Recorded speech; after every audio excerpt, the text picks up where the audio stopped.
I had a client who came back to me after a few years. I asked him, where was he? He had obviously shopped around looking for other therapists, but then possibly realized that among all the others that he had met, he believed I had helped him the most. I wasn't sure of his belief. Why do I say so? Because the day he had to send me my fees, he sent me a message saying, Barkha, my father is going to transfer the fees to you, not me. I'm superstitious. In the previous therapist, whoever I have paid, nobody has helped me. So this time I don't want my therapy to go wrong and I'm going to ask my father to do the needful. I smiled, and when he came a few days later, I asked him, is the success of therapy dependent on who pays the fees? Or is the success of therapy on a correct diagnosis, on the reconstruction of faulty philosophies that we subscribe to, and on the unlearning of the ideations that come in our way? He said nothing. Therefore, I reiterate, I'm not so sure I had helped him at all. In fact, I raise a question to you.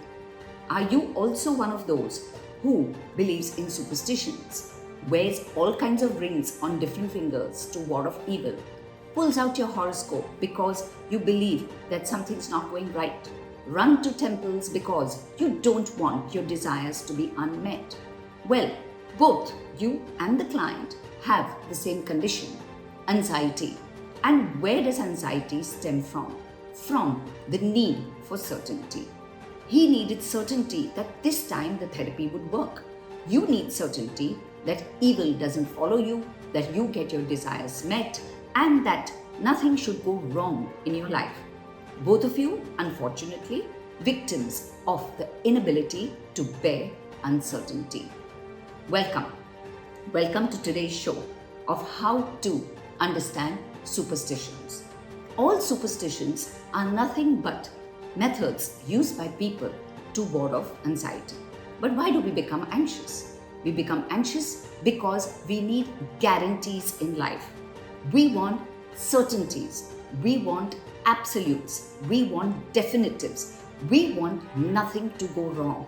And therefore, we use all kinds of mumbo jumbo to ward off these things rather than learning how to cope with anxiety. So today, if you want to learn to be less anxious and you want to do it in a scientific way rather than through superstitions, these are a few pointers I suggest. 1. Embrace the unknown. Yes, the more you and I are able to live with the unknown, the more confident we are. Because there are no guarantees in life.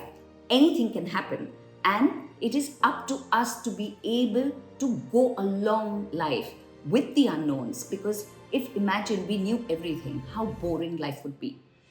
2. Accept uncertainty.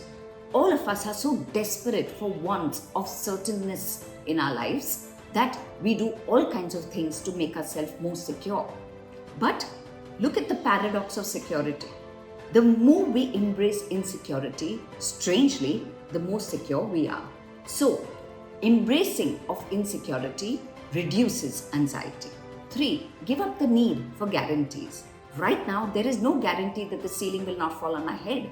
But if it does and I do survive it, then I have to remind myself that since life is so unpredictable, what is it that I can do every day to make my day more fulfilling, more satisfying, more easy for me? That means doing whatever is within my control to give myself the life that I want and not focusing on the uncontrollables. And 4, live like a statistician. That means live in probabilities. What is the probability that the ceiling will fall on my head? Pretty much less. So if I'm going to constantly worry about what's going to happen next, I'm constantly enveloping my mind with the need for surety. But the more I go into probabilistic thinking, the more assured I am and the more confident I am. As Voltaire said, doubt is not a pleasant condition, but certainty is an absurd one. If you like what you hear, please do hit the like button. Please do share my video, and of course continue to write to me at varkha@varkhachulani.com. Till next week, it's goodbye and thank you.